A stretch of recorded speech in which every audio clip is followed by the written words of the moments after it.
We got hards on. We're going to the end. Oh, yawn emoji. Am I right? Oh, oh, stinker emoji. That's not even an emoji. Imola Grand Prix at Imola. Hards on. We got hards on. We're going to the end, and it's these are the days we don't look forward to. I feel like on a good after Lando won, which yeah, I'm biased, sure. I probably recorded it maybe 20 minutes after it happened, and this is one where it's it's a next day job. It's a let's simmer on that. Let's try and squeeze anything we can out of it. And honestly, all of the things I have down here mainly are just complaints. Which so if you're Italian, if you're a part of the Tifosi, which honestly I don't really know what that means. That could be a gang for all I know. And my life's in jeopardy by even sort of saying a single bad word on an Italian track's name. But I think it's there to be. And honestly, the drivers themselves are saying it. So I feel like that was my sort of thumbs up, go for it type thing. We got the three sectors: rate my quality, the race rundown, and then soft, medium, hard awards. I guess we'll start at quali because we do it every time, and why not? But I want to speed. It was actually a good quali though. So although I want to speed through quali because I'm like, I just want to talk about the race. I just want to sort of shit on the race basically. I quali was good, and it's probably one of the stronger qualities. Aside from the fact that Verstappen was on pole, which makes it boring, and it caps how highly out of 10 you can rate the quali. When that's just a rule. Amazing stuff could happen. The craziest thing in the world could happen, could go down. If Verstappen's still on pole, I don't think I can give it much higher than an 8. Ocon could literally shit himself in the car and have to retire, and I would love that. It'd be really funny. But was Verstappen on pole? Damn, I can't give it what I want to then. So an 8. I think here's the thing. If you're a huge Perez and Alonso fan, I completely understand if you're giving it a 2. Because in the complete flip of that, I can't just go, oh, it's an 8 because two big guys went out, two big name drivers. Because if those big name drivers happen to be, I don't know, Hamilton, and I don't know, Ricardo or someone, yeah, I'd probably give it a 2 as well. So it's all just preference. And my preference, this was an 8 because Alonso went out in Q1, which I don't actually have a good or bad thing about Alonso, but he is a big name, so that was exciting in itself. Oh, okay, what's going on here then? I think his car wasn't completely right, you know, after he crashed, I guess it was his fault. And then Perez goes out in Q2, which, oh my god, I needed that, and I injected that into my veins. And this is why I don't need class A. I don't need actual heroin or whatever, because I have Perez occasionally going out in Q3, and I take that on a, well, to be fair, last season I was taking it on an almost weekly basis, and they've to be fair, they've lowered my dosage this season, but it's back and it feels just as good as I remember. Not because Perez is just like one of those names where it's like I like most of the drivers. He's one of those 1, 2. If I got a sacrifice one, I would always choose him. And Ricardo was the guy on the line basically. And I'm watching Perez, and he's like, oh, he's up a tenth, whatever in the first. I'm thinking, oh, he's in a Red Bull. It's over for me. My head's in between my hands. Doesn't improve. Oh my god, that was the hardest I celebrated all weekend, probably. I have became the biggest Ricardo fan this season out of nowhere. I've always been a Norris guy. I still am a Norris guy. Hamilton, yeah. But I think it's just because, I felt like his back is up against the wall so much that I need to, let me sprint over here and get in his corner. And when he comes in from each round, I'm wiping down his forehead. I'm telling him sort of, oh, this and that, oh yeah, keep going, keep your head in the game, head up, chin up, nothing crazy, nothing stupid, right, type thing.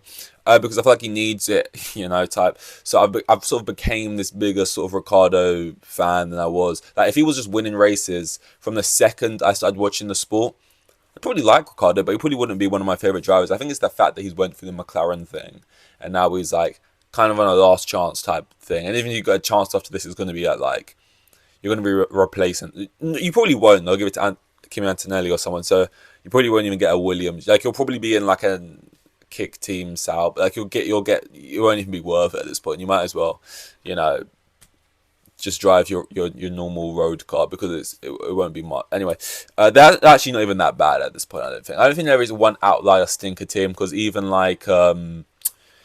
Alpine, are they still called that? They changed the name too much. Yeah, Alpine. even they're still like they found a little bit or something, nothing crazy, but they found at least something to compete. Ricardo got into Q3, but yeah, Verstappen. Although Verstappen was on pole, it was closer. It was like under a tenth to Piastri and Norris. So there was that. We also had the little excitement of penalties after the fact. So Piastri got a penalty from I think 3 places, so he went down from P2 to P5. That's how maths works. So yeah, that's all the good stuff we've got to talk about quali, which ultimately is it's time trials. It's not we're here for the it's quali. So nice face, but what's your personality like? And the personality being the race, dog water apparently. So we'll get into the race rundown. Awful track. I mean, I think literally last week I spoke about Imola. I was like, we're going on to Imola now, which any track which is described as a track, and they preface it by saying, this track isn't great for overtakes. This track, is doesn't produce the best races. Then why the fuck do we have it? Tell me why do we have it? Tell me we have it. Like why do we have it? Like why? If it's not Monaco, hey, just do this right with the tracks that shouldn't be here. Put your hand up if you're known as not being great for overtaking. Okay. Now keep your hand up if you're not Monaco, and if you're not Monaco, get out. Because I get it with Monaco. It's like that feels like okay, yeah, the history does overtake some of it, what it lacks in, but it feels like you almost go into Monaco for something different. Yeah, it's the stars are out tonight, they're lighting up the sky tonight. It's like and you're looking for a different thing. You got ace the quali because the track. I mean, it's rained the last couple of times. I feel like in Monaco, but I just something different.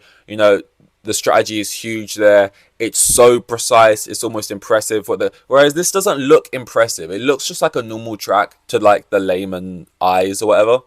But that's just really boring. Like to me, I don't look at it and go, "Wow, that looks so much more difficult than like Monza," which I saw Liam Lawson say was like the easiest track. Right? It doesn't look that different to me. Just like on face value, so I'm not overly impressed by the fact they're doing it. So like, there's nothing to be excited about. I don't think there was an overtake for the first like 25 laps. I think it was like it ended up being Russell or Norris or someone. Not aside from like the first lap stuff. It's like, why do we have it? All the tracks have history. It's like an oldish sport, right? All the tracks are pretty old, and it's like I don't get why people get so mad when it's like, oh, adding a new track in America. We're going to add this new track in America. It's going to be in Vegas. It's going to go down the strip. It's going to be all these exciting things, all lights, all pretty. This should be great for the current generation. No one's getting distracted. All do it in a fairly face. And it's a great race. Why are people mad about that? And so we want to keep the ones that nothing's happening in. Even the drivers, Daniel Ricciardo was like, yeah, it's a fucking shit track. All the drivers looked at each other and was like, that's a fucking stinker, right? But quality's good, so we just got to swallow it. And it's like, why are we trying to modify it? It's like, just put it down. It's like the dog's dead. It's got like three working limbs, but really just 2. Like the back one's kind of gone. It's more dragging itself across, and we're trying to give it these modifications. It's like, what is the quality of life here? Just new track, move on. Things have to change eventually. So. Yeah, I think that's most of the things I want to say about just simply the fact that the track was boring. But there was 0 overtakes, like I said, which was crazy. I didn't even realize that until like I saw one happen and I remembered what the feeling felt like. It was also kind of like a weird race because there was no Crofty, and Crofty's one of those guys. Look, I'll say it. Don't tell him I said this, right? But you don't know what you got until it's gone. And I don't know, maybe Crofty's blind optimism could have cheered me up subconsciously and made me think it was better than it was or whatever. I don't know. And the other guys weren't doing a bad job, but the other guys kind of felt like the guys you usually talk into for like 20 seconds. Like, hey, Karun, tell us about this thing. And Karun will get technical for about 50 seconds and then it'll cut away. And Karun has a breather and drinks some sparkling water. Whereas it was just Karun, you're on the whole time. And I'm not saying he didn't do a bad job at all, but it's just like, I don't know, Crofty does it week in, week out. Something was different. There was a hole. There was a crofty-sized hole there, which was gone. And these guys were like, there was a couple overtakes being done. I think Sonoda pulled one off, maybe Gasly, a couple other drivers, and they were going, oh, like they was really trying to make it feel more exciting than it was. Amazing overtake. Wow, he did it into Borobatsa. They've all got weird names, all the corners, right? Wow, what an overtake. And I was thinking, oh, wow, that must have been a cool move. You know, I'm still not tuned in enough to really know what's amazing and what isn't on face value, really. But then after a few times them saying that, a few laps in, I started to realise, oh, they're all just doing it on the same car. Everyone's doing these amazing overtakes. Whoa, that's sensational. How has he done that? Oh, they're all doing them on Sargent. Right, sitting that. Like, Sargent is just sort of helping people with their sort of highlight reel. It's sort of LeBron pickup ball, you know, to try and boost, like, so he can get some cool dunks in or some shit, like, oh, so he can, like, get, you know what I mean? It was just like, oh, it's like, yeah, everyone's doing these insane moves, but they're on Sargent, and he's just handed them out, basically. So it was just like, even the excitement or the wonder was kind of fake in a way. But, oh, and by the way, right, I want to actually speak about this sort of little tease they had going on the whole race. Yeah? And I'm going to pause before I say this for dramatic effect, but like, 100% chance of a safety car? Like, I'm sorry, do they know what 100% means? Because if it's, I'm still waiting for it. Is like, do I not know or something? But did like Verstappen break down on the motorway on his way back to the hotel or something? And that counts. 100% chance of a safety car. When they said that at the beginning, I thought, well, that just surely doesn't make sense. Unless I'm just like misunderstanding something. 100%. How could they possibly know that? How could you possibly ever say 100%? 100%. And by the way, as soon as they said that, I knew, oh, we're not getting one then, you know, because that's just how it works. Like when they say 100% chance of rain or whatever, and then it's like, you know, heat wave or something. It's just like 100% chance of safety car. And I'm sitting there thinking, oh, okay, no problem, 100%. I'm thinking this is an awful race. This is a boring race. But Norris is catching Verstappen, and Phil of the future told me at the beginning of the track there's a 100% chance of a safety car. So he must be right. So I'm waiting on the final lap for Verstappen's car to just slow down, yellow flags or whatever, or like Norris to just drive right through. I'm thinking, oh, this is boring, but you know, I'm still waiting for my safety car. And I'm still waiting for my safety car, you know, type thing. It's just like, I don't even know what to say. That just really did something to me. 100%. Don't tell me something like that. 100% of safety car. We got 6 of them this morning in the F2 race or whatever. Great, fantastic. I got sold a dream. And a safety car is really what you really need on a track like this. It's like Miami was kind of looking as boring up until like 20-ish, 25 laps, or whenever it got its safety car. So like, yeah, they're crucial. Sargent, again, I'm looking at you. You know, you didn't fulfill your prophecy type thing. You were meant to be the chosen one. You know, you were meant to improve the enjoyment of the race, not destroy it. You were meant to crash, Sargent. Do you forget what your whole job is here? Ah, man, just not what you want to be seeing.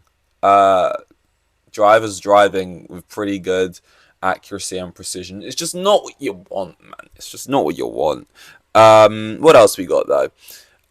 Was there anything? I mean, Norris, I'm going to give him some credit because, you know, well, all the mechanics of the car, I guess, just whoever made it quicker. Because I was going to sit here and say that if Norris had won that race, you know what? We can have boring races if it means as long as at the front there's going to be exciting things going on. And ultimately, Verstappen was getting chased down. He was shitting himself, and I love that. I'm here for that, you know, because it's so great when you actually hear him have to be worried and like focus. All the time it's, my front right is shit. You know, a bit windy. Shut up. Like, but then when he's actually like telling people, fuck off, and like this and that, and like, and he's like shouting, you know, it's like, oh, he's scared. I like this. Like, there's jeopardy. Now. I always say it wrong. Jeopardy. Jeopardy. I don't know. I can't. I think I've said it like 5 times already today, so hopefully that wasn't. But yeah, I don't know. I mean, it didn't quite come through. Give it another couple laps. I mean, catching is one thing. Overtaking, that's something else. But yeah, it was nice that it was catching. Got DRS on like the final lap, so it was like too late. But that's what you want. I want to see like, because it feels like Verstappen got beat just straight up before pace in Miami, and he got beat by Sainz a couple times. Once because he DNF'd, and once because he started far back. But still, have we had a time? When was the last time though? Still, I feel like I'm kind of waiting for a time where Verstappen's lost, and he started on pole, and there hasn't been a safety car. I know the Miami thing was still on pure pace, right? But there hasn't been anything, and he lost by getting overtaken on the track, and then someone driving away from him. Like, that is what could have happened at Imola, and that would have been the first time in forever. I can't even remember when the last time would have been. And yeah, just didn't quite happen. But it's close. We're almost there, I feel like. But we're not going to be seeing it for a while, are we? Because I think the next race is Monaco. So yeah, and then after that it's Canada actually. So that might be one for it. But we got a little week break before that. What else do we got? We got anything else? Radios, yeah. Why are they? No, I remember. Well, I'm going to start a conspiracy theory right now, actually, because I just feel like it needs to be said, and I feel like there's one there to be told. Now, in the worst and most boring of races, there would still be a shining light at the end of that tunnel. There'd still be a little bit of entertainment that gave you some hope and some reasons to live and keep breathing. And that voice, whispering from the deep, was British and quaint, and a little bit sassy. That voice was the voice of George Russell. Where's he been? Remember how Russell used to jump on the radio, this is bullshit, this and that? It's like Russell got, cucked a little. Not cucked, but I don't want to say fucked for some reason. He got fucked. He didn't get the best right. Hamilton was going to overtake him anyway. It was going to happen. He was catching him. He had like 3 seconds and then enough laps. He was going to overtake him on track. They're like, yeah, just pit. You'll it won't make difference to our points. It'll just be you're behind instead, and then get the fastest lap. To me, that makes sense. I want to hear how a George Russell reacts to that.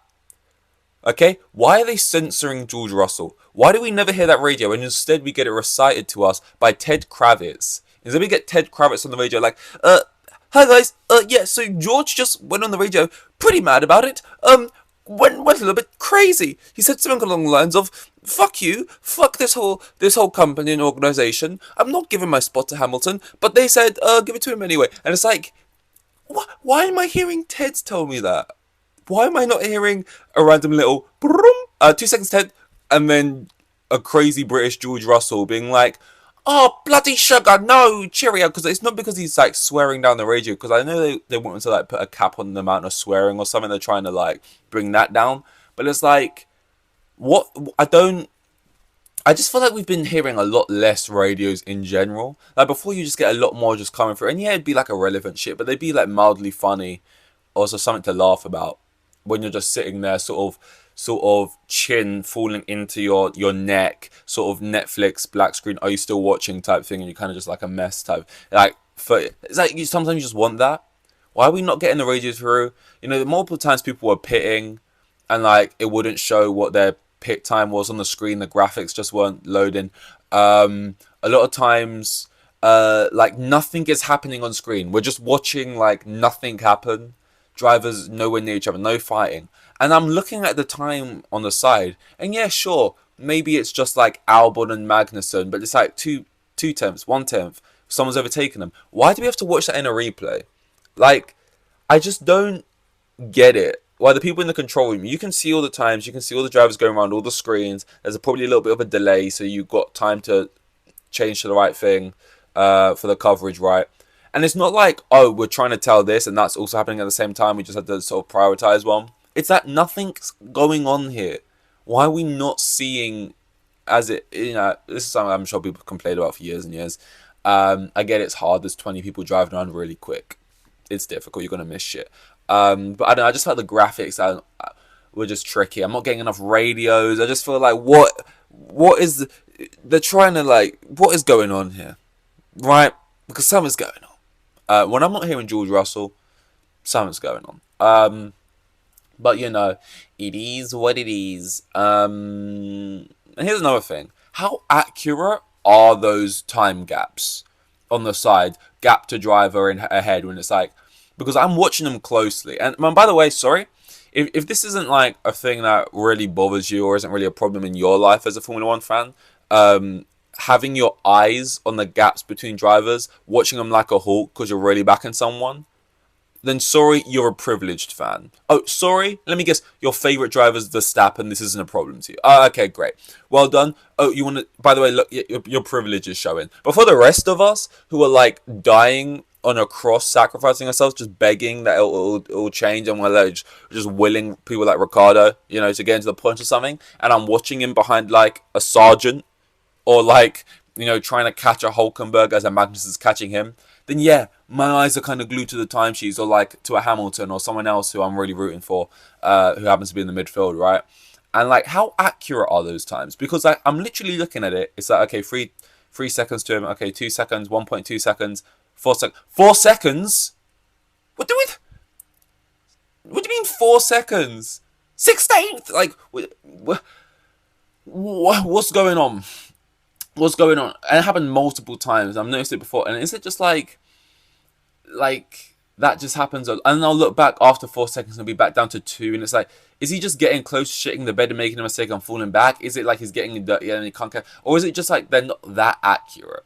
Like, I don't know.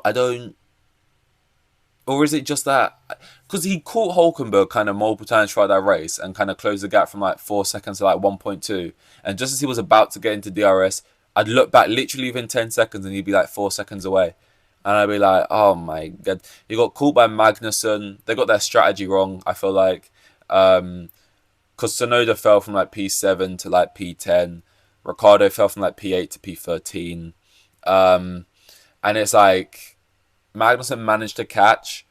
There was like a 14-second gap, I feel like, when he overtook the driver behind him, and he managed to catch and overtake on like the final lap, which again wasn't shown. They kind of showed like the first 3 people cross the line, and then we just sort of, we're done here. Let's move on.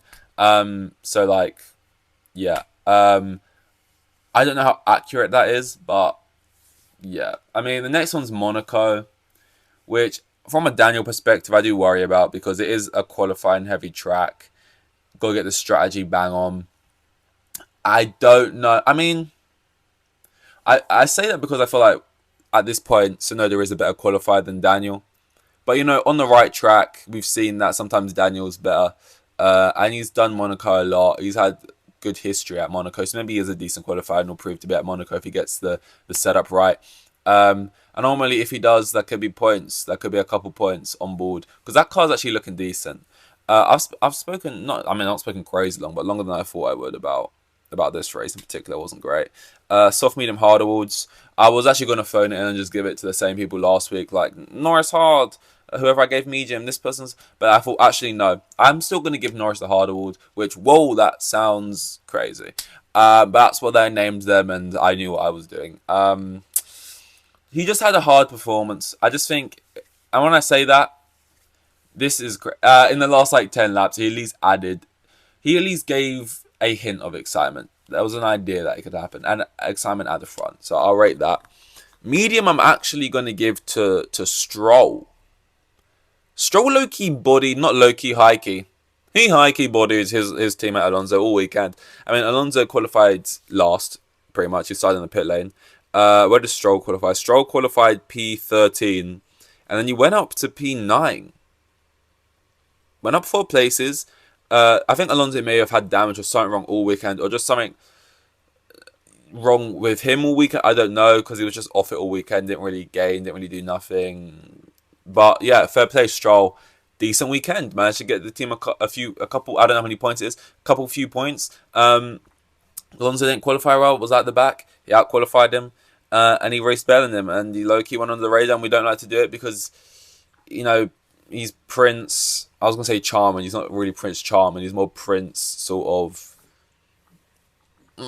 Brad, you know. I can't even think of an adjective. I've just sort of done an impression of him.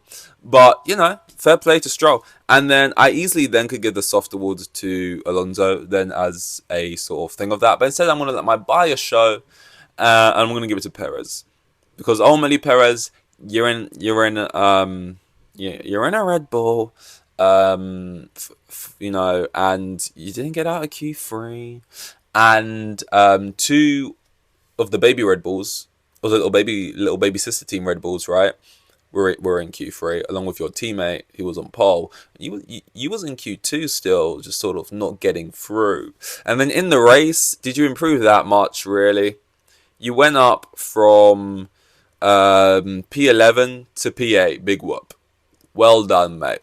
I know it's a track that's difficult for overtaking, but yeah, you went from P11 to P8. You know, so yeah, I think that's fair enough. I'm going to give you the soft award, Perez, because it was a little bit flaccid yesterday, whenever it was. I don't really remember now.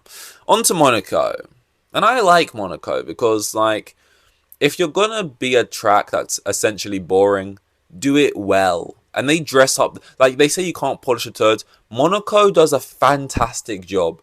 They polish that turd so well, you know, and they, like, I would almost be convinced it was chocolate. Almost, you know, and sometimes I am. And that's amazing. You know, that is, you know, because ultimately what they are serving up to us is an absolute joke that we sit through and watch that a lot of the time of how it goes. With like no overtakes, just watching people drive around and nothing. But like, it somehow works, and like I still like it, and I don't think they should get rid of it at all. Especially when there's tracks like Imola who need to be on fraud watch way more. But yeah, Monaco should be good. This is hard, and we got hard, and we're going to the end. I'll see you next week. I think it's one of those. I think it's a double header, which has been a while. But yeah, thank you.